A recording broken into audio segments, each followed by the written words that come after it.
The country is heading into a dangerous new phase. More than 40,000 Americans are in the hospital tonight with COVID, including record numbers here in Tennessee. And since the two of you last shared a stage, 16,000 Americans have died from COVID.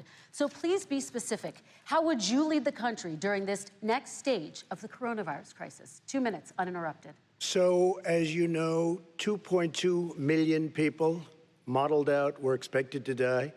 We closed up the greatest economy in the world in order to fight this horrible disease that came from China. It's a worldwide pandemic. It's all over the world. You see the spikes in Europe and many other places right now.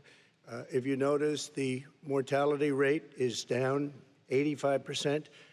The excess mortality rate is way down and much lower than almost any other country. And we're fighting it, and we're fighting it hard. There is a spike. There was a spike in Florida, and it's now gone. There was a very big spike in Texas. It's now gone. There was a very big spike in Arizona. It's now gone. And there are some spikes and surges in other places. They will soon be gone. We have a vaccine that's coming. It's ready. It's going to be announced within weeks, and it's going to be delivered. We have Operation Warp Speed, which is the military is going to distribute the vaccine. I can tell you from personal experience that I was in the hospital. I had it, and I got better. And I will tell you that I had something that they gave me, a therapeutic, I guess they would call it. Some people could say it was a cure. But I was in for a short period of time, and I got better very fast, or I wouldn't be here tonight. And now they say I'm immune. Whether it's 4 months or a lifetime, nobody's been able to say that, but I'm immune. More and more people are getting better. We have a problem that's a worldwide problem. This is a worldwide problem. But I've been congratulated by the heads of many countries on what we've been able to do. If you take a look at what we've done in terms of goggles and masks and gowns and everything else, and in particular ventilators. We're now making ventilators all over the world, thousands and thousands a month, distributing them all over the world. It will go away, and as I say, we're rounding the turn, we're rounding the corner. It's going away. Okay, former Vice President Biden, to you, how would you lead the country out of this crisis? You have 2 minutes uninterrupted. 220,000 Americans dead. If you hear nothing else I say tonight, hear this. Anyone who's responsible for not taking control, in fact, not saying I take no responsibility initially, anyone who's responsible for that many deaths should not remain as President of the United States of America. We're in a situation where there are 1,000 deaths a day now, 1,000 deaths a day, and there are over 70,000 new cases per day. Compared to what's going on in Europe, as the New England Medical Journal said, they're starting from a very low rate. We're starting from a very high rate. The expectation is we'll have another 200,000 Americans dead between now and the end of the year. If we just wore these masks, the president's own advisors have told him, we could save 100,000 lives. And we're in a circumstance where the president thus far and still has no plan, no comprehensive plan. What I would do is make sure we have everyone encouraged to wear a mask all the time. I would make sure we move in the direction of rapid testing, investing in rapid testing. I would make sure that we set up national standards as to how to open up schools and open up businesses so they can be safe and give them the wherewithal, the financial resources to be able to do that. We're in a situation now where the New England Medical Journal, one of the most serious journals in the whole world, said for the first time ever that the way this president has responded to this crisis has been absolutely tragic.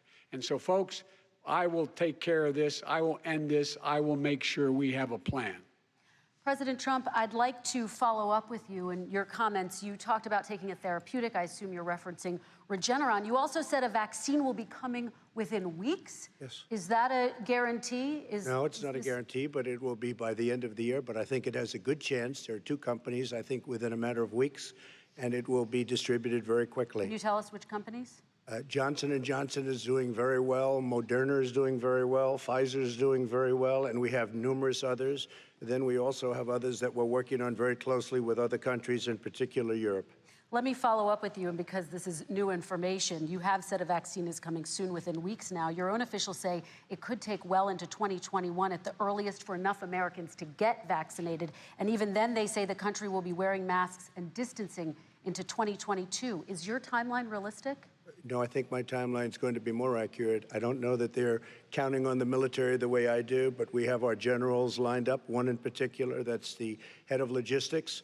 And this is a very easy distribution for him. He's ready to go as soon as we have the vaccine. And we expect to have 100 million vials.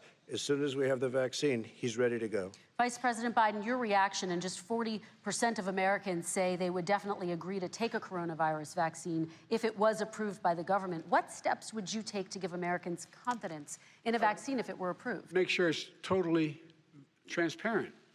Have the scientists of the world see it, know it, look at it, go through all the processes. And by the way, this is the same fellow who told you this is going to end by Easter last time. This is the same fellow who told you that, don't worry, we're going to end this by the summer. We're about to go into a dark winter, and he has no clear plan, and there's no prospect that there's going to be a vaccine available for the majority of the American people before the middle of next year. President Trump, your reaction, he says you have no plan. I don't think we're going to have a dark winter at all. We're opening up our country. We've learned and studied and understand the disease, which we didn't at the beginning. When I closed and banned China from coming in heavily infected, and then ultimately Europe, but China was in January. Months later, he was saying I was xenophobic. I did it too soon. Now he's saying, oh, I should have, moved quicker. But he didn't move quicker. He was months behind me. Many months behind me. I do want to ask you, Vice President Biden, about China. Let's talk about China more broadly. There have, of course, President Trump has said that they should pay for not being fully transparent in regards to the coronavirus. If you were president, would you make China pay? And please be specific, what would that look like? What I'd make China do is play by the international rules, not like he has done. He has caused the deficit of China to go up, not down, with China. Up, not down. We are making sure that in order to do business in China, you have to give all your intellectual property. You have to have a partner in China. It's 51%. We would not do that at all, number one. Number two, we're in a situation where China would have to play by the rules internationally as well. When I met with Xi, when I was still vice president, he said we're setting up air identification zones in the South China Sea. You can't fly through them. I said we're going to fly through them. We just flew B-52, B-1 bombers through it. We're not going to pay attention. They have to play by the rules. And what's he do? He embraces guys like the thugs like in North Korea and the Chinese president and Putin and others, and he pokes his finger in the eye of all of our friends, all of our allies. We make up we're 25% of the world's economy. We need to be having the rest of our friends with us saying to China, these are the rules. You play by them or you're going to pay the price for not paying by them economically. That's the way I will run it, and that's what we did in upholding steel tariffs and a range of other things when we were president and vice president. All right, let's talk about North Korea. Excuse me, no, I have to respond to that. Okay. Very quickly, and then we're going to move on to North Korea. With $1.5 billion from China to manage after spending 10 minutes in office and being in Air Force Two, number one. Number two, there's a very strong email talking about your family wanting to make $10 million a year for introductions. President Trump, on China policy, though, what specifically are you going to do? What specifically are you going to do to make China pay? You've said you're going to make them pay. First of all, China is paying. They're paying billions and billions of dollars. I just gave $28 billion. New sanctions? I just gave $28 billion to our farmers. Taxpayers' money. It's what? Taxpayers' money. Didn't come from China. You know who the taxpayer is? It's called China. China paid $28 billion, and you know what they did to pay it, Joe? They devalued their currency, and they also paid up. And you know who got the money? Our farmers, our great farmers, because they were targeted. You never charged them anything. Also, I charged them 25% on dumped steel because they were killing our steel industry. We were not going to have a steel industry. Okay. And now we have a steel industry. Okay, Vice President Biden, your response, please. Our response is, look, this isn't about, there's a reason why he's bringing up all this malarkey. There's a reason for it. He doesn't want to talk about the substantive issues. It's not about his family and my family. It's about your family. and your family's hurting badly. If you're making less than, if you're a middle-class family, you're getting hurt badly right now. You're sitting at the kitchen table this morning deciding, well, we can't get new tires, they're bald because we have to wait another month or so. Or are we going to be able to pay the mortgage? We should fundamentally change the system, and that's what I'm going to do. But why didn't he do it 4 years ago?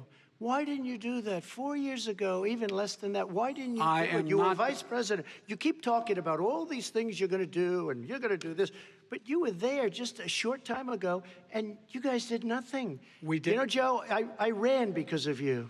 I ran because of Barack Obama, because you did a poor job. If I thought you did a good job, I would have never run. I would have never run. I ran because of you. I'm looking at you now. You're a politician.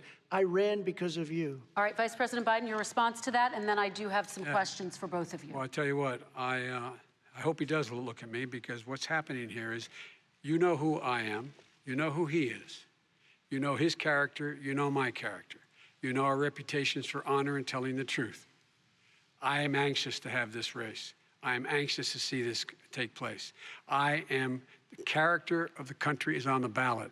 Our character is on the ballot. Look at us closely. Let me ask some follow-up. Please respond, and then we're going to have follow-up questions. If this stuff is true about Russia, Ukraine, China, other countries, Iraq, if this is true, then he's a corrupt politician. All right. So don't give me the stuff about how you're this innocent baby. Joe, they're calling you a corrupt politician. Nobody. President Trump, I want to stay on the issue of race. We're talking about the issue. Laptop from hell. President Trump, we're talking about race right now, and I do want to stay on the issue of race. President Trump, and I have to respond to that. Please, because look, very quickly. there are 50 former national intelligence folks who said that what he's accusing me of is a Russian plant. They have said that this has all the five former heads of the CIA, both parties, say what he's saying is a bunch of garbage. Nobody believes it except his and his good friend Rudy Giuliani. You mean the laptop is now another Russia hoax? That's exactly what. Is this that's where you're exactly going? what. This is where he's going. The laptop is Russia, Gentlemen, Russia. I want to stay on the issue of race. You have to be kidding. Here we go again with Russia. We're going to continue on the issue of